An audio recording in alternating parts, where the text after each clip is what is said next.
ফ্যাসিস্টদের দূষণ, তাকে এনে এখন ইসলামী ব্যাংকের ঘাড়ের উপর বসিয়ে দেওয়া হয়েছে। এই ব্যাংকের ক্ষতি হবে আর তারা চুপ করে বসে থাকবে, এটা আশা করবেন না। শেয়ার হোল্ডারদের উপর, ডিপোজিটারদের উপর, এই ব্যাংকের মালিকদের উপর সাবধানে একটা গুলিয়ে ছুটতে পারবে না। ইসলামী ব্যাংক যদি মাটির সাথে বসে যায়, সারা বাংলাদেশের অর্থনীতি গিয়ে পড়বে বঙ্গোপসাগরে। আমরা গৃহপালিত বিরোধী দল হব না। আমাদের দেশের অর্থনীতি বিধ্বস্ত, ব্যবসায়ীরা ব্যাংক থেকে লোন পাচ্ছেন না, ডিপোজিটাররা তাদের টাকা ফেরত পাচ্ছেন না, শেয়ার হোল্ডাররা তাদের শেয়ারের হিসাব মেলাতে পারছেন না। এই অবস্থায় আবার 6টি ব্যাংকের গ্রাহকদের কি অবস্থা? ইসলামী ব্যাংকে আবার দখল করার পায় তারা। এমন এক ব্যক্তিকে ইসলামী ব্যাংকের এখন বোর্ডের চেয়ারম্যান বানিয়ে দেওয়া হয়েছে, যিনি পালিয়ে গিয়েছিলেন, যিনি পরিত্যক্ত, যিনি ফ্যাসিস্টদের দূষণ, তাকে এনে এখন ইসলামী ব্যাংকের ঘাড়ের উপর বসিয়ে দেওয়া হয়েছে। এবং এখন যারা ইসলামী ব্যাংকের সেবা গ্রহীতা, ডিপোজিটার, শেয়ার হোল্ডার, তারা সকলে মিলে এখন রাস্তায় নেমেছে। এখন বলে যে এগুলো সব জামাত ইসলামের মানুষ। আগে যেভাবে বলতো যে ওই তেলের ইয়েতে সবাই জামাত ইসলামে পাঠিয়ে দিচ্ছেন, এটাতেও সেইভাবে বলে। আমি বলছি, আমি স্বীকার করে নিচ্ছি এরা জামাত ইসলামের মানুষ এবং এরা এই দেশের নাগরিক। এরা জামাত না, এরা আওয়ামী লীগ না, এরা বিএনপি না, এরা কোনো দল করে না, এটা দেখার বিষয় নয়। তারা এই ব্যাংকের মালিক। এই ব্যাংকের ক্ষতি হবে আর তারা চুপ করে বসে থাকবে, এটা আশা করবেন না। সেখানে তাদের উপর লেলিয়ে দেওয়া হয়েছে পুলিশ বাহিনীকে, গুলি, টিয়ার শেল, জল কামান। আমি গতকালকে সিলেটে ছিলাম এই ঘটনা ঘটার সময়। আমি বলেছি যে আগামী দিন আমিও নামবো ইনশাআল্লাহ। একটা শেয়ার থাকলেও আমি এই ব্যাংকের মালিক, 10 টাকা ডিপোজিট থাকলেও আমি এই ব্যাংকের মালিক।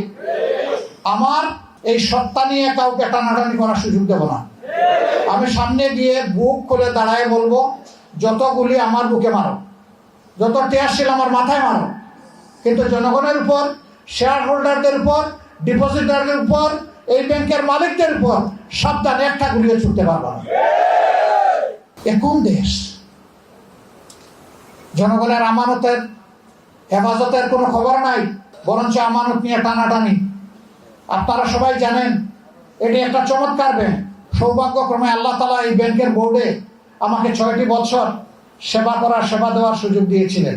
সেই সময়টাই ব্যাংক বাংলাদেশের বৈদেশিক মুদ্রার 32 বার একাই তারা আহরণ করত। টোটাল ডিপোজিট ছিল সমস্ত ব্যাংকগুলোর হিসাবে 28%। এই ব্যাংকের কোনো তারল্য সংকট ছিল না, লিকুইডিটি ক্রাইসিস ছিল না, বরঞ্চ অন্যান্য ইসলামী ব্যাংকগুলোকে মাঝে মধ্যে তারা বিনা লাভে সেখানে তাদেরকে সহযোগিতা করত, শত শত কোটি টাকা দিয়ে। সেই ব্যাংকটাকে শেখ হাসিনা লেলিয়ে দিলেন এ সালামকে। একা নিজেই এখান থেকে 84,000 কোটি টাকা চুরি করে নিয়ে গেল।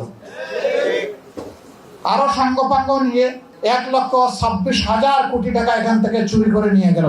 5 আগস্টের পরিবর্তনের পর ব্যাংকটা আবার কিছুটা স্বাভাবিক দ্বারা ফিরে আসতে শুরু করলো, মানুষের রাস্তা আবার ফিরে আসতে শুরু করলো। এখন আবার একই ফ্যাসিস্ট কায়দায় সেই ব্যাংকের উপর হামলে পড়া হচ্ছে।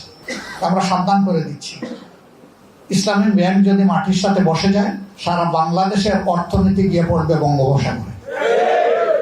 ইতিমধ্যে এই ব্যাংকগুলা থেকে টাকা উত্তোলন মানুষের মধ্যে আতঙ্ক তৈরি হওয়ার কারণে ব্যাপক হারে বেড়ে গেছে।